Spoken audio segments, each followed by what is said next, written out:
Tell me, where do you stand, or what are some of your thoughts on what happened last night at Dusit Hotel?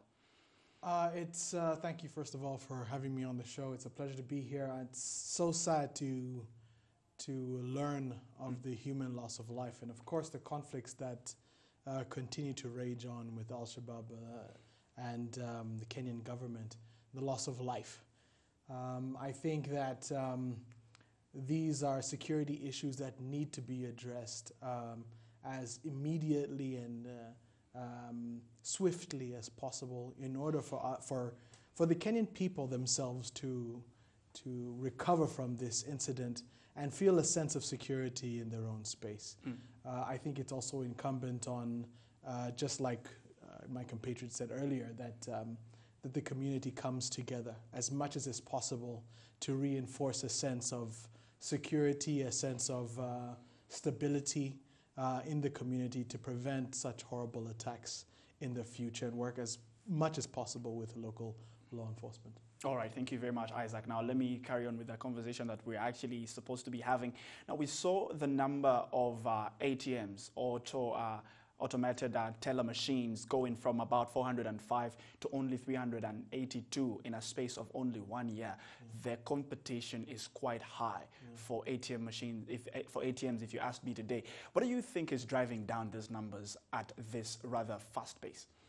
Well, convenience, especially in a modern day like we live in today, 21st century. Banking needs to be more of a thing that we do rather than a place that we go.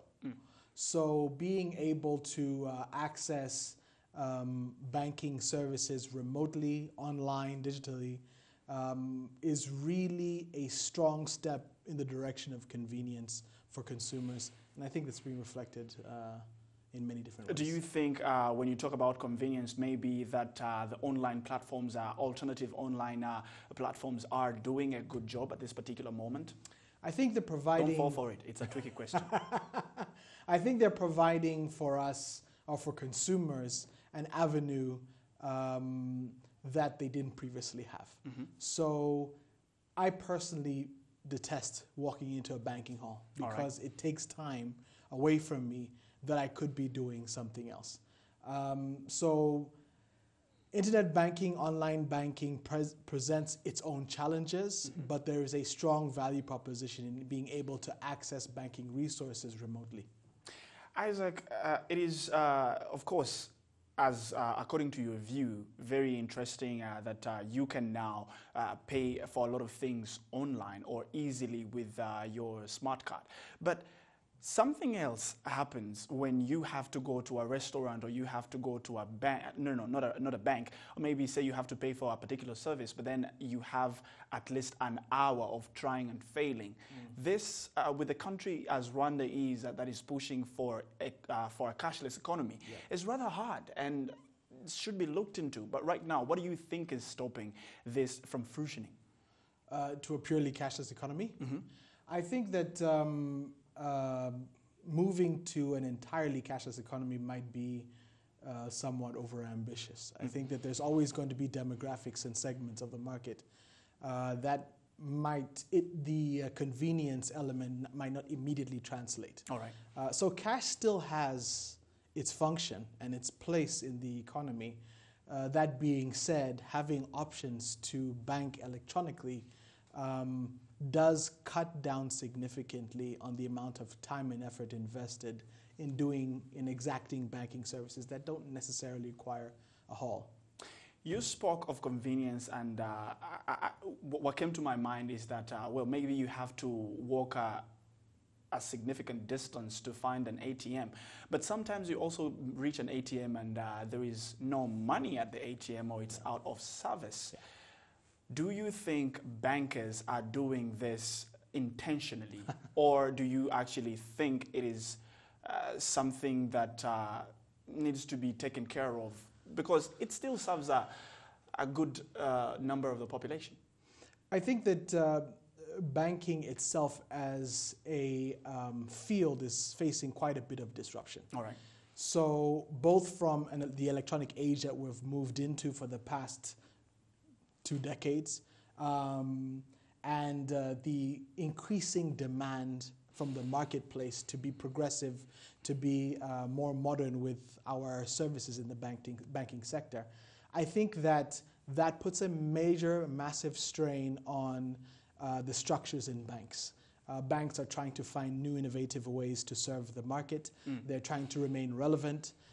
There are a number of new players coming into the market. The market share isn't growing like it was in the late 90s, in the 90s in general. So I think that some of these are frustrations. These are cracks in the surface that are showing themselves that result. I don't think that banks are being subversive and trying to push people into doing online banking by making cash more difficult to acquire. Isaac, I love having this conversation with you. You know why?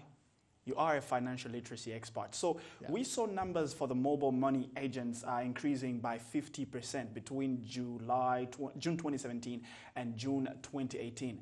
Big number, 50% for Rwanda as an economy. But tell me, how literate is the population right now when it comes to using mobile transactions, and how are the remittances looking?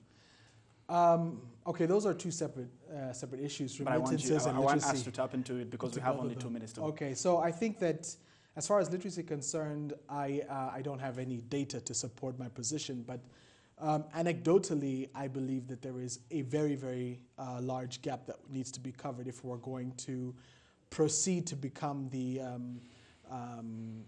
financial hub that Rwanda wishes to be in its visionary goals. But I do feel like Rwanda is on a very good progressive path to get towards that space if only we invest more in financial literacy and education, which is happening. All right. As far as remittances are concerned, again, I revert to my convenience statement.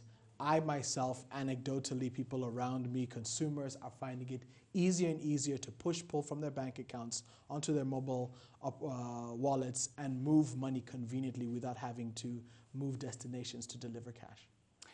You talk about convenience, but also something to do there with time saving. But when you look at the charges compared, when you have to withdraw money from an ATM or from a mobile agent, are quite high.